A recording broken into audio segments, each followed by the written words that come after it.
kembali lagi bersama kita di Insomnia Podcast, inspirasi obrolan mengenai apa saja. Dengan saya Salsabila Fisyadatuddini yang akan menjadi host pada episode kali ini. Sobat Insom, kali ini kita kembali lagi dengan tema dan judul yang tentunya nggak kalah menarik nih dari tema-tema kita sebelumnya. Kira-kira apa ya tema kita kali ini? Jadi tema kita kali ini adalah merupakan salah satu teknik yang biasanya digunakan dalam konseling psikologi. Wah, kira-kira seperti apa ya tekniknya? Sebelum kita masuk ke pembahasan kita, yuk kita kenalan dulu yuk sama narasumber yang hari ini bakalan menemani podcast kita. Halo Kak. Hai. Bisa diperkenalkan dulu nih Kak, namanya siapa? Hai, kenalin aku Novianta Nazila. Di sini aku mahasiswa psikologi semester 5. Hai, aku Ulan dari Ramadhani, sama kita dari mahasiswa psikologi semester 5. Oke, salam kenal Kak. Halo. Nah, jadi Kak, kali ini kita kira-kira akan bahas teknik apa sih? Jadi kali ini ya kita akan bahas teknik scaling dalam konseling. Bukan scaling gigi loh ya. Bukan scaling gigi. Jadi scaling ini tuh artinya tuh scale ya, scale atau skala, penskalaan, atau biasanya tuh bahasa kininya tuh rating. Jadi teknik scaling ini tuh membantu konselor atau si kliennya untuk menunjukkan atau membantu masalah lebih konkret, lebih jelas, lebih nyata gitu. Oh, terus kira-kira teknik scaling ini gimana sih Kak cara pengimplementasikannya? Nah, namanya scaling ya atau rating. Jadi misalnya tuh bisa menunjukkan, bisa disuruh si kliennya ini untuk merating dirinya. Kayak misal dari angka 1 sampai 10 perasaanmu sekarang gimana gitu. Wah, berarti kayak apa ya, membantu si klien untuk memberi rating sama masalahnya sendiri gitu Kak ya? Iya, jadi fungsinya tuh mempermudah si klien untuk menunjukkan masalahnya. Oh, oke. Terus kira-kira teknik scaling ini ada variannya nggak Kak? Maksudnya ada variasinya nggak? Soal variasi si scaling ini bisa dengan cara angka dari 1 sampai 10. Nah, kalau si angka ini bisa ditunjukin ke klien yang biasanya remaja, dewasa. Angkanya tuh nggak selalu 1 sampai 10, bisa 1 sampai 100 gitu. Nah, kalau si kliennya ini anak-anak, bisa dengan cara kasih gambar gitu. Jadi gambarnya tuh bentuknya kayak emot-emot yang nangis, terus biasa saja flat, terus yang paling atas itu biasanya gambarnya yang ketawa gembira pokoknya. Berarti kayak membantu klien, oh kira-kira masalah kamu menurut kamu nih berat atau enggak gitu ya, kayak dari skala rating 1 sampai 10 pilih skala mana gitu kayak berarti ya? Iya benar. Oh, terus kira-kira di teknik scaling ini biasanya digunakan untuk orang dewasa, remaja atau kayak gimana nih Kak? Nah, karena ini scaling itu cara yang paling mudah ya di konseling. Jadi bisa nggak cuma anak-anak, dewasa, remaja itu juga bisa. Kadang bisa diimplementasikan sehari-hari juga ke temen. Kalau misal ada temen yang mau curhat gitu ya, si temennya tuh curhatnya, aku lagi bingung nih, aku cemas, kenapa ya, kayak gitu. Nah, nanti si temen curhatnya itu bisa disuruh scaling, suruh ngerating dirinya gimana gitu. Oh, berarti bisa dibilang teknik scaling ini bisa kita gunakan tanpa ada pengawasan psikolog nih Kak? Nah, bisa. Oh, bisa. Iya. Jadi nggak harus ada pengawasan dari orang yang ahli gitu Pak ya. Jadi kita bisa nih kalau mengimplementasikan ke kehidupan sehari-hari, bisa berarti Kak ya? Bisa banget. Oh, oke. Kira-kira teknik ini tuh ada contoh penerapannya nggak Kak? Nah, untuk contoh scaling ini ada 5. Apa saja sih Kak? Nah, yang pertama itu scaling untuk digunakan mengurangi pikiran katastrofik. Katastrofik itu kayak overthinking gitu loh.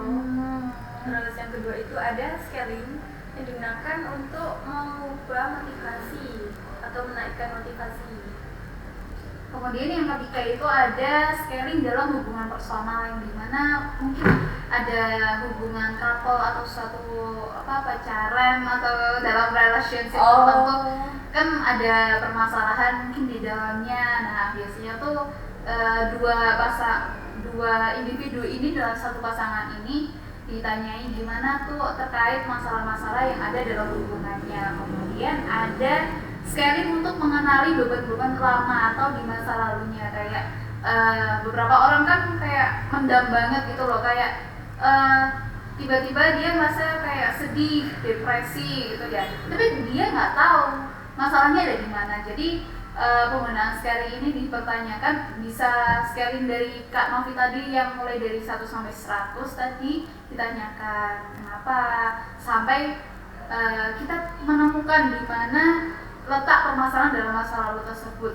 Kemudian ada scaling dalam asesmen bunuh diri seorang remaja di sekolah. Nah biasanya tuh kalau di bangku persekolahan kan ada tuh yang biasanya dia pengen bunuh diri ya, kayak kita arah kuliahan gini kan pengen ada rasa pengen bunuh diri gitu, kayak di itulah. Iya, banyak sekali. Nah biasanya itu orang-orang yang bunuh diri itu kayak ngomong aku tuh pengen bunuh diri gitu, padahal sebenarnya nggak semua orang pengen bunuh diri. Pada dasarnya orang yang bilang dia pengen bunuh diri itu dia pengen diperhatikan. Gitu ya Kak, berarti kita teknik scaling ini nantinya membantu klien. Kira-kira teknik scaling ini biasanya digunakan untuk masalah ringan atau berat Kak? Kalau untuk permasalahannya sendiri nggak bisa lihat mana ringan mana beratnya, karena si scaling ini bisa digunakan oleh semua orang. Kayak contohnya saya tanya ke kakaknya, perasaan kakak hari ini bisa di rating nggak 1 sampai 10? Oh gitu ya. Iya gitu. Jadi nggak hanya sekedar permasalahan, meskipun dari kakak sendiri kenapa kok bisa bahagia, kan pasti ada suatu alasan di dalamnya gitu. Berarti kayak yang di konten-konten yang sempat viral kemarin, mood kamu rating 1 sampai 10 gitu ya Kak ya? Berarti. Kayak penilaian ojek online, Shopee kan ada juga kayak gitu, itu kan juga termasuk. Oh berarti itu masih termasuk teknik scaling ya? Iya termasuk juga.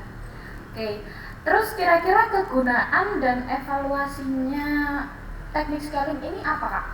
Untuk kegunaan teknik scaling ini biasanya untuk menemukan suatu solusi ya, dimana kita menggali dulu di mana letak permasalahannya dulu, kemudian diberikan solusi yang tepat dengan masalah tersebut.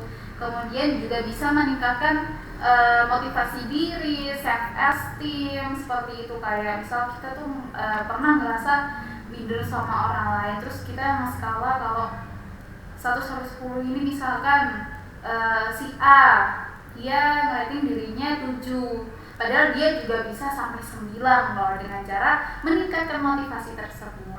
Oke, terus kira-kira teknik scaling ini kan misalnya Kak kalau kita konseling itu teknik scaling ini bisa digabungkan sama teknik-teknik lain nggak sih? Atau mungkin teknik ini udah cukup nih buat si klien gitu? Untuk menjawab pertanyaan dari kakaknya terkait teknik scaling ini bisa dilakukan atau digabungkan dengan teknik lain kayak problem free talk teknik tersebut. Kayak kita kan bikin rapor dulu pendekatan sama klien, kemudian kan kalau kita udah si klien trust sama kita, percaya sama kita, nyaman dengan kita, nanti kita udah mulai teknik scaling ini ya Kak ya. Oke, berarti bisa dibilang teknik ini butuh teknik lain untuk pendampingan gitu ya Kak. Maksudnya butuh kolaborasi dengan teknik lain gitu ya Kak. Kalau kolaborasi ya bukan butuh teknik lain ya. Oke, terus kira-kira nih Kak, teknik scaling ini tingkat keberhasilannya berapa persen nih? Untuk keberhasilannya ini mungkin kalau menggunakan terapi terfokus solusi atau teknik scaling ini ada 65% keluarga yang berhasil mencapai sasaran untuk mengenali, mengetahui dan solusinya terkait permasalahan-permasalahan yang ada begitu Kak. Wah, berarti udah lumayan banyak lah ya bisa tingkat keberhasilannya. Iya Kak, benar. Oke, jadi gitu ya teman-teman. Ternyata menarik sekali ya teknik scaling ini.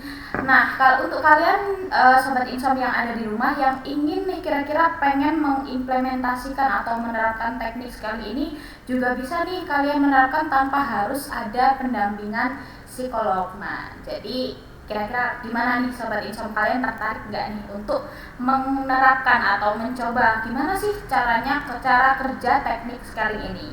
Oke, buat kalian sobat Insom yang kira-kira tertarik dan kepingin tahu teknik-teknik apa saja yang mungkin bakalan kita bahas di episode selanjutnya selain teknik scaling ini, kalian bisa terus pantau video kita di YouTube @insomnia podcast, dan kalian juga bisa dengerin podcast kita di Spotify dan IGTV kita @aslet_c. Jangan lupa like, comment, share, dan subscribe video kita kali ini. Oke, sebelum kita akhiri podcast kita kali ini, terima kasih buat kakak-kakak yang udah hadir dan menemani podcast kita di episode teknik kali ini.